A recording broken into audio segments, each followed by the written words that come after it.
Hello everyone, कैसे हैं आप सब। बिल्कुल स्वागत है दोस्तों आपके अपने यूट्यूब चैनल ज्ञानम कोचिंग सेंटर कुशीनगर। दोस्तों एक बार फिर से मैं हाजिर हूँ। आज का जो टॉपिक है बीपीएससी 4.0 के लिए हम लोग तैयारी कर रहे हैं, जिसमें मैं बता दूं मैं अलंकार के बारे में यहाँ डिस्कशन करने वाला हूँ। हमारी पहली क्लास जो है यहाँ पे अलंकार होने वाली है। आप यहाँ पे देख पा रहे होंगे अलंकार होने वाली है।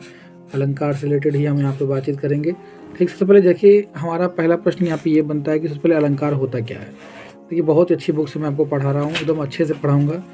अलंकार बिल्कुल मोटे मोटे पॉइंट पे ही हम लोग चर्चा करेंगे। ठीक है फ्रेंड्स, अलंकार से तात्पर्य होता है सजावट या भूषण से। ठीक, देखिए अर्थात अलंकार जो होता है केवल वाणी की ही सजावट नहीं होती है, बल्कि उसके भाव विरोध का भी होता है। अच्छा, यहाँ पे एक ऑप्शन आपका बनता है कि अलंकार को जो है हम काव्य की आत्मा कहते हैं, क्योंकि उसे हम प्राणतत्व भी बोला जाता है।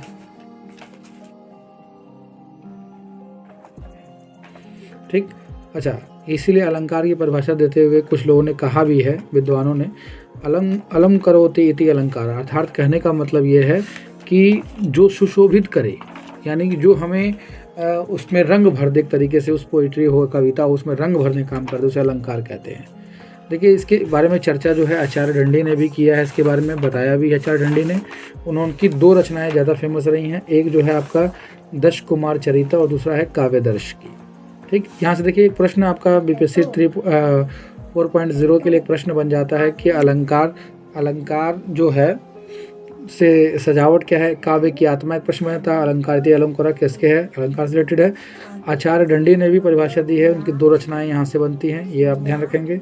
अच्छा, किसी ने कहा है कि काव्य शोभा करणाम धर्मणाम अलंकार प्रश्यते, मतलब कहने का मतलब काव्य के जो शोभा कारक धर्म होते हैं वही अलंकार कहलाते हैं। अच्छा, सीधी सी बात यह है कि काव्य की जो शोभा बढ़ाने वाले तत्व अलंकार कहे जाते हैं, यही सही सत्य है। क्योंकि जैसे कोई कामिनी जो है बिना श्रृंगार और बिना आभूषण के फीकी लगती है, उसी तरह काव्य भी फीका लगता है। जैसे एक स्त्री है, अगर वो गहने ना पहने, बिना गहनों के रहे, तो एकदम वो दाई की तरह लगती है, मतलब एक दासी की तरह लगती है। लेकिन वही अलंकार, वही गहने पहन ले तो वो क्या बन जाती है, एक महारानी लगती है। उसी प्रकार कविता में भी जो है काव्य उसी तरह फीका लगता है बिना अलंकारों के। ठीक, अच्छा, इन्हें काव्य की आत्मा कहते हैं। अच्छा, उस पर एक तर्क वितर्क इन्होंने भी दिया हुआ है, यहाँ पे मैं बता दूं, आप देख पा रहे होंगे आचार्य केशव दास ने। आचार्य केशव दास कहते हैं कि भूषण बिनु न बिराज ही, ध्यान समझिएगा, कह रहे हैं कि भूषण बिनु न बिराज ही कविता बनित मित्र। कहने का मतलब है कि जैसे आभूषण के बिना जैसे कोई स्त्री शोभा नहीं देती, शोभा नहीं पाती, वैसे ही अलंकारों के बिना कविता जो है अच्छी नहीं लगती है।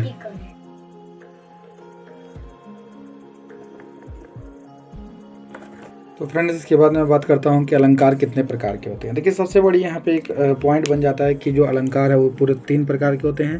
पहला होता है शब्द अलंकार, यानी शब्द को महत्व देने वाला। अर्थ अलंकार दूसरा होता है अर्थ को महत्व देने वाला। तीसरा होता है उभय अलंकार, शब्द और अर्थ दोनों का महत्व होता है। ठीक है फ्रेंड्स, देखिए अलंकार के यहाँ 3 प्रकार होते हैं। शब्द अलंकार में कई प्रकार के ऐसे कई भेद इसके होते हैं, शब्द अलंकार के भेद होते हैं। जैसे कि पहला है अनुप्रास अलंकार, दूसरा है यमक, तीसरा है वक्रोकृत, चौथा है श्लेष, पांचवा है चित्र। इसमें भी अनुप्रास भी जो है मुख्यतः 5 प्रकार का होता है। छेका अनुप्रास, ठीक है, उसके बाद वृत्तानुप्रास, श्रोतानुप्रास, अंतरानुप्रास, लाटानुप्रास, और वक्रकृत जो होती है श्लेकर होते हैं, और काकु वकृत होती है। ठीक, इसके अलावा भी बहुत सारे ऑप्शंस होते हैं, मैं आपको बताऊंगा। यहाँ पे एक एक करके यहाँ पे एक्सप्लेन करूंगा, आप समझने का प्रयास करेंगे प्यारे मित्रों। देखिए यहाँ पे हम बात करेंगे अनुप्रास अलंकार की। देखिए पहला हमारा अनुप्रास अलंकार है। देखिए अनुप्रास अलंकार से क्या मतलब है, यानी जिस अलंकार में वर्ण या जो व्यंजन होते हैं उनकी बार बार आवृत्ति के कारण चमत्कार उत्पन्न होते हैं। यानी कहने का मतलब एक ऐसे वर्ण या व्यंजन जो एक ही वर्ण या व्यंजन जो बार बार आए, उस पोइट्री में जो है बार बार आए, वहाँ अनुप्रास अलंकार होता है। जैसे हमने कहा कि मुदित महिपित मंदिर आवे, सेवक सचिव सुमुत्र बोलावे। कहने का मतलब देखिए यहाँ पर म की आवृत्ति हो रही है, और सेवक सचिव सुमुत्र जो है ये इसमें स के वर्णित है, इसलिए ये अनुप्रास अलंकार है। जैसे हमने दूसरा यहाँ पे मैं कहूँ कि तरनित तनुजा टट तमाल तरुअर बहुछाया, देखिए त के वर्ण की आवृत्ति होती है, इसलिए अनुप्रास अलंकार हो गया। ठीक, उसी के नीचे एक और दिया हुआ है, आप देख पाएंगे, जैसे कह रहा है, इसमें देखेंगे आपका दिया हुआ है, ये भी उसी के साथ में ही है, झुके कुल जो जल प्रासन हित सुहावे, वही है। यहाँ पे देखेंगे तीसरा है कि शेष महेश गणेश दिनेश सुरसेहु जाहिर इंतर गावे। देखिए यहाँ पे स के वर्ण की आवृत्ति जो है बार बार दिखाई गई है, इसलिए जो है यह अनुप्रास अलंकार है। जैसे एक और भी नीचे दिया हुआ है, देख सकते हैं आप, चरर मरर खुल गए अरर सफूटों से, यह भी जो है आपकी र वर्ण की आवृत्ति है, इसलिए है अनुप्रास अलंकार कहलाता है। कह रहा कुंद इंदु समदेह उमा उमा रमन वरुणा आयन। यहाँ पे देखिए द की कुंद इंदु सम देह देह, यानी द की वृणति जो है बार बार हुई है, इसलिए जो है आपका अनुप्रास अलंकार हो जाता है। ओके फ्रेंड्स, यहाँ पे अनुप्रास अलंकार होने के बाद जो है मैं आपको यहाँ एक्सप्लेन करूँगा। अनुप्रास अलंकार के 5 भेदों के बारे में भी हम लोग चर्चा करेंगे। यहाँ मैं पूरा अनुप्रास अलंकार अच्छे से समझाऊंगा आपको। देखिए अनुप्रास अलंकार 5 प्रकार का होता है, मैं बताया था पहले ही, छेका अनुप्रास, प्रत्यय अनुप्रास, इन 5 के बारे में मैं यहाँ पर चर्चा कर लेता हूँ, आपको मैं समझाऊंगा अच्छे से और पूरा विस्तार से आप समझिएगा, चीज़ों को एक्सप्लेन करूँगा। देखेंगे यहाँ पे आपका हो जाता है कि छेका अनुप्रास, यानी जहाँ स्वरूप और कर्म से अनेक व्यंजनों की आवृत्ति एक बार हो वहाँ छेका अनुप्रास होता है। जैसे स्वरूप और क्रम से जो है एक बार अनुप्रयोग, जैसे हमने कहा बंदऊ गुरु पद पदुम परागा सुरसी सुवास सरस अनुरागा। यहाँ पे देख रहे हैं, यहाँ पे पद है और पदुम है में प और द की आवृत्ति एक ही क्रम में एक बार हुआ है, एक ही क्रम में एक बार हुआ है, इसलिए जो है ये छेका अनुप्रास हो जाता है। ठीक, उसके बाद आता है आपका दूसरा आता है वृत्यानुप्रास अलंकार। देखिए इसे पहचानने के लिए कैसे आप पहचानेंगे, इससे होता है क्या कि इसमें एक ही वर्ण जो है या अनेक वर्ण जो है वो क्रमानुसार, मतलब क्रम से जो है अनेक बार आवृत्ति होती है, वहाँ वृत्यानुप्रास होता है। जैसे आपके अभी मैंने बताया तरनी तनुजा टट तमाल तरुअर बहुछाए, ये जो त की हो रही है ना, ये चीज़ें जो हैं ये बार बार एक तो जो है बार बार आया हुआ है, इसलिए हम कह देंगे इसको वृत्यानुप्रास अलंकार। उसके साथ एक और भी एग्जाम्पल आप देख सकते हैं, जैसे कलित कानन केली क की उन्नति जो है, इसलिए वृत्यानुप्रास। रेलवे के एग्जाम 2003 में अपने टाइम में आया हुआ है एग्जाम।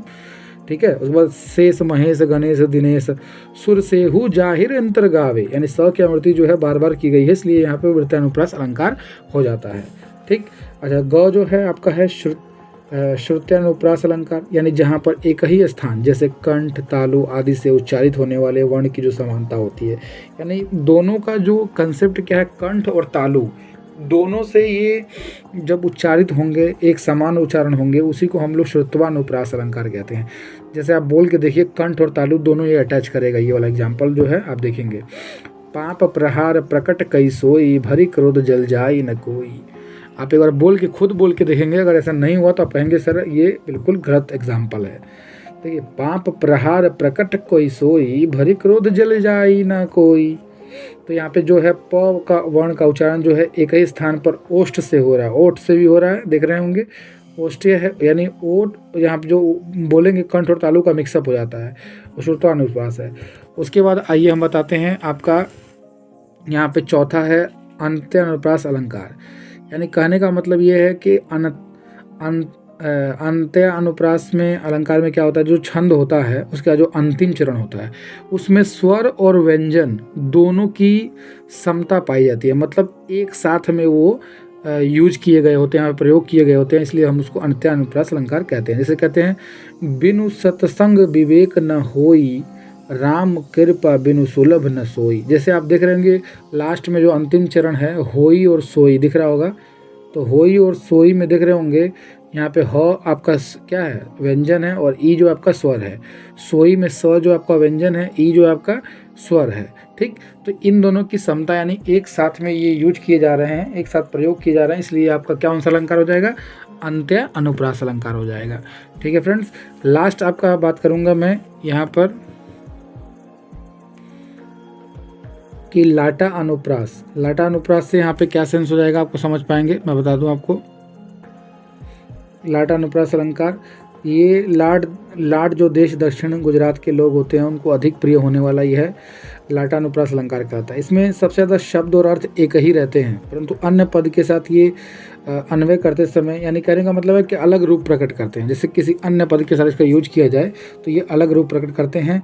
ये जो यमक अलंकार होता है ना, ठीक इसका उल्टा होता है। यमक अलंकार का ये ठीक जो है उल्टा होता है, ये बात ध्यान रखिएगा।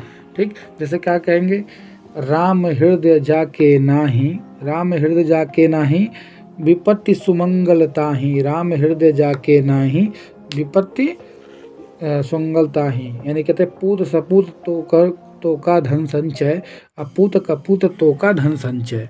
ये आपका इसका एग्जाम्पल हो जाता है प्यारे मित्रों। ये बहुत ही ज़बरदस्त की आपकी क्लास होने वाली है। मैं एकदम पूरा एक्सप्लेन करके अच्छे से आपको ये चीज़ें पढ़ाऊंगा।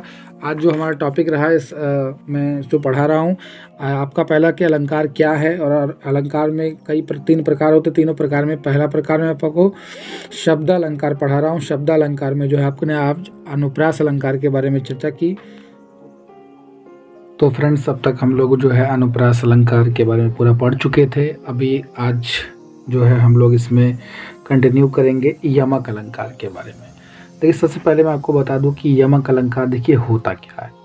देखिए, जहाँ पर कहने का मतलब ये है कि जहाँ पे शब्द की जो है अनेक बार जो अर्थ होते हैं उनके अलग अलग अर्थ होते हैं। मतलब एक जैसे अनेक बार भिन्न अर्थ वाली आवृत्ति होती है। मतलब एक जैसे जब शब्द दिखाई देते हैं, एक ही पंक्ति में होते हैं या एक ही कविता में होते हैं, एक ही जो है दिखाई देते, एक जैसे दिखाई देते हैं, लेकिन उनके अर्थ जो है अलग अलग होते हैं, वही यमक अलंकार हो जाता है। कहने का मतलब है कि जब कविता में एक ही शब्द दो या दो से अधिक बार आ जाते हैं और उनके जो अर्थ होते हैं वो हर बार अलग अलग हो जाते हैं, तो उन्हीं को हम लोग जो है यमक अलंकार कहते हैं। ठीक। अच्छा, जैसे यहाँ परीक्षा में आप देखेंगे कि एक एग्जाम्पल आपके सामने दिया हुआ है कि 3 बेर खाती, है ना, दिया हुआ है कि 3 बेर खाती सोवे 3 बेर खाती है। ठीक। यहाँ पे देखेंगे यहाँ भी 3 है, यहाँ भी 3 है। इस 3 का मतलब क्या है? देखिए, 3 बेर का मतलब है कि एक तो 3 बेर का मतलब यह है यहाँ 3 बार खाना, और एक 3 बेर का मतलब यहाँ पे है कि 3 बेर के दाने। हाँ, देखिए दोनों के अलग अलग अर्थ हैं। यहाँ 3 बेर मतलब 3 बार खाती है, और 3 बेर का मतलब है कि 3 बेर के दाने को खाती है। ठीक। अच्छा, अगला क्वेश्चन वहीं पे है कि कनक कनकते 100 गुनी मादकता अधिकाय, व खाए बौरात या लाए बौराय या पाए बौराय। देखिए, यहाँ पे कनक कनक जो 2 इस्तेमाल किया गया है, यहाँ पर एक कनक का मतलब होता है सोना और एक कनक का मतलब होता है धतूरा। यानी कहने का मतलब है कि जब आदमी जो होता है ना, कि जब ज़रूरत से ज़्यादा बहुत ज़्यादा सोना पा जाए तो वो बौराने लगता है। ठीक। और बहुत ज़्यादा जो है अगर वो धतूरा खा ले, भांग धतूरा, तो वो बौराने लगता है। ठीक है। ये भी दोनों चीज़ें हैं। अगर जरूर किसी व्यक्ति को ज़रूरत से ज़्यादा अगर धतूरा मिल जाए और खा ले तो बौराता है वो भी। ठीक। चिल्लाता है फालतू का, देखते होंगे जब। और अगर कोई ज़रूरत से अधिक सोना देख ले पा जाए तो उसके साथ भी यही कंडीशन है। ठीक। अच्छा, तीसरा है कि यहाँ पे दिया है, तीसरा आप ध्यान से सुने। कह रहा कि कबीरा सोई पीर जो जाने पर पीर, जे पर पीर न जाने सो काफ़ी बेपीर। एक देखिए यहाँ पीर पीर यूज हो रहा है कि पीर का अर्थ है कि कबीरा सोई पीर है, मतलब एक तरह का कष्ट है, और एक जो है एक पीड़ा है कि मतलब यहाँ पर जो है जो वही इस दर्द को समझ पाएगा जिसको पीर है, जब कभी किसी को कष्ट मिला होगा। ठीक। वरना उसका पता कोई नहीं लगा सकता। ठीक है। अच्छा, उसके बाद है काली घटा का घमंड घटा, नभ मंडल तारक वृंदन खिले। कह रहा काली घटा का घमंड घटा। देखिए, घटा घटा 2 बार आया है, तो एक यहाँ पर घटा का मतलब जो है काले बादल से है, और इस घटा का मतलब जो है कम होने से है। यानी काले बादल जो है, ठीक है, काले बादल जो हैं उनका जो घमंड है वो कम हो गया। नवमंडल तारक वृंद खिले, जब नवमंडल के तारक वृंद खिले तो उनका घमंड खुद ही घट गया। ठीक। अच्छा, वो है। इसी तरह बहुत सा है। एक और एग्जाम्पल है, तो पर बारो उर्वशी सुनो राधिके सुजान, तू मोहन की उर्वशी है उर्वशी समान। कह रहा है कि यहाँ उर्वशी के अनेक अर्थ हैं। एक उर्वशी कह रहा है तो बारो उर्वशी कि सुनो राधिके सुजान, कहता है कि ये है, और मोहन की जो उर्वशी है वो वसी समान। कह रहा है कि ये 12 जो है राधिका के समान है, उर्वशी अलग हो गई, और एक मोहन की उर्वशी है वो एक अलग हो जा रही है। ठीक। चीज़ों में अलग अलग है, थोड़ा ध्यान से समझेंगे इसको, कहीं दिक्कत आए तो पूछेंगे। कह रहा है कि हरि हरि रूप दियो नारद को, हरि हरि रूप दियो नारद को, देखई दो शिवगण मुस्काई। कह रहे हरि हरि को रूप दिए नारद को। एक हरि का अर्थ है भगवान विष्णु, और एक हरि का अर्थ है बंदर। जब भगवान विष्णु ने नारद को बंदर का रूप दे दिया तो देखिए दो शिवगण मुस्काई, तो जो सभी शिवगण थे उनको देख करके क्या थे, मुस्कुराने लगे। उस समय का ये है। अच्छा, यहाँ पे है सजना है मुझे सजना के लिए, सजना है मुझे सजना के लिए। भैया सीधी सी बात है, एक सजना का अर्थ है श्रृंगार करना, और दूसरा सजना तो आप समझ ही जाएंगे भैया, हर कोई बनना चाहता है सजना, है कि नहीं। तो सीधी सी बात है भाई, सजता है सजना के लिए, सजती हूँ मैं सजना के लिए, लोग कहते हैं ना। तो एक सजना तो श्रृंगार करना, और एक सजना जो है पतिदेव है भैया, नायक जिसे पति कहते हैं। ठीक, तो पति के लिए जो सजने की बात होती है, ये भी एक आपका यमक अलंकार है। उसके बाद आ जाता है कि माला फेरत जुग गया गया न मन, देखेंगे कि माला फेरत जुग गया गया न मन का फेर, अक्कर का मन का डारी के मन का फेर। देखिए यहाँ मनका के जो है बड़े अर्थ हैं। एक मानका का अर्थ जो है माला से है, माला का दाना, और एक देखिए मनका जो है, दो चीज़ें हैं। एक तो मनका है, तो मनका का अर्थ होता है माला का दाना, और एक है जो भैया मन का, यानी हृदय का, ये यहाँ पे कहना चाह रहा है मन का। ठीक है, और ये जो मन का है टुकड़ों में बंटना होता है। ठीक है, इसी के साथ एक और देखिए इसमें एग्जाम्पल है, मैं आपको यमक अलंकार के यहाँ पे दिखा दूँ। कह रहा है कि कहे कवि बेनी बेनी बयाल की चुराई लेनी, रति रति शोभा सब रतिया के शरीर की।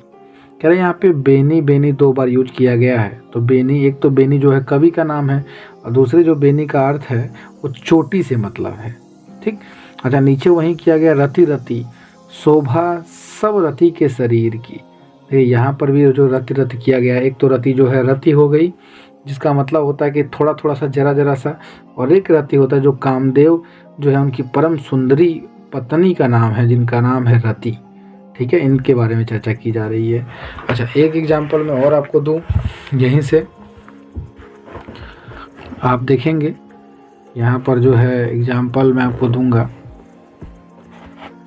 एक एग्जाम्पल आप देखेंगे। ये एग्जाम्पल कह रहा है कि भजन कहियो ताते भजियो, भजन कहियो ताते भजियो, भजियो न एको बार, अधूरी भजन जाते कहियो सो तू भजियो गवार।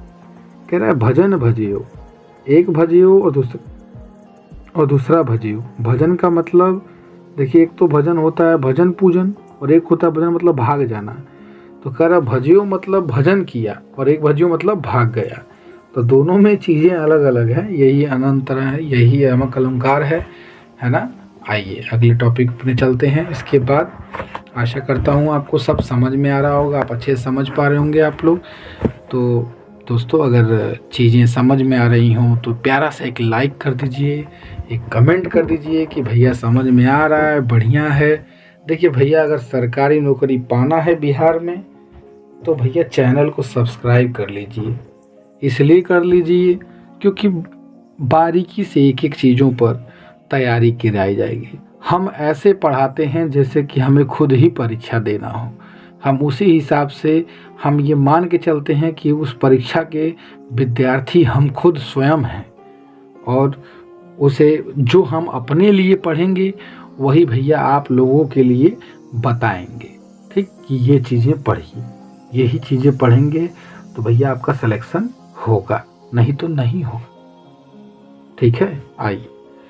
कह रहा है कि वक्रोक्त अलंकार, कह रहा है जहाँ पर श्लेषार्थी शब्दों से अथवा कंठ की विशेष ध्वनि के कारण प्रत्यक्ष अर्थ के स्थान पर दूसरा अर्थ कल्पित किया जाए, वहाँ पर वक्रोक्त अलंकार होगा।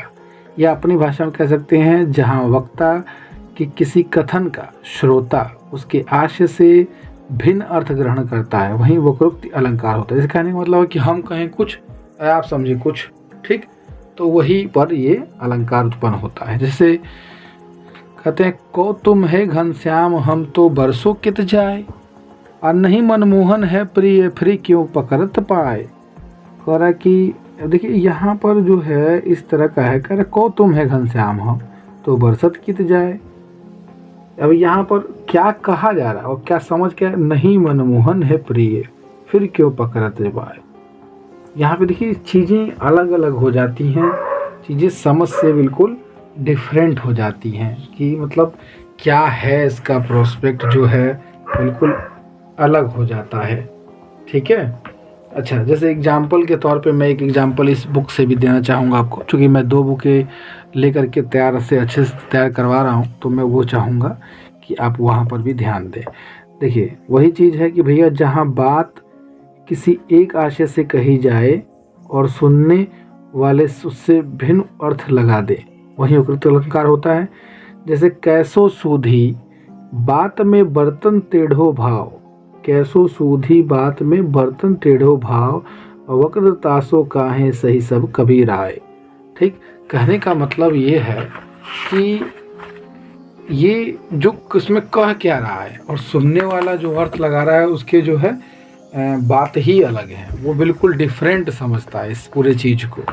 ठीक, तो जैसे ये भी है, एक और एग्जांपल देख सकते हैं कि भैया कि भरत भूप सिय राम लखन वन सुनि सानंद सोहागो, अपुर परिजन अवलोकी मातु सब सुख संतोष लहागो। अब वो कहना क्या चाहता है और वो समझ क्या रहा है, दोनों देखिए अलग ही अलग है। अच्छा, आइए अब आगे चलते हैं। आशा करता हूँगा, देखिए ये उतना इम्पोर्टेंट नहीं है वक्रयुक्त वाला, लेकिन इसके बाद जो है चौथा श्लेष अलंकार की बात करेंगे। चूँकि हम लोग उसके 5 प्रकारों के बारे में पहले पढ़ रहे हैं, तो भैया बढ़िया से पढ़ेंगे। तो यहाँ पर है आपका श्लेष, शब्द और अर्थ दोनों ही प्रकार के अलंकारों में माना जाता है। ठीक है। अच्छा, उसके बाद जहाँ पर ऐसे शब्दों का प्रयोग हो, ठीक, जिनसे एक से अधिक अर्थ निकलते हो, वहाँ श्लेष अलंकार होता है। ठीक, जहाँ पर एक से ही जो है अलग अलग अर्थ निकलेंगे तो उसी को हम लोग श्लेष अलंकार कहेंगे। ठीक। अच्छा, श्लेष अलंकार कहना वो अपनी जगह है, चीज़ों को समझना वो अपनी जगह है। ठीक, श्लेष का जैसे अगर अपने टाइम पे मैं बोलूं तो उसका अर्थ होता है चिपकना। श्लेष का जो अर्थ होता है तो चिपकना, जहाँ एक शब्द एक ही बार प्रयुक्त होने पर 2 अर्थ दे दे, एक शब्द एक ही बार प्रयोग हो लेकिन 2 अर्थ दे दे, वही आपका श्लेष अलंकार होता है। ठीक।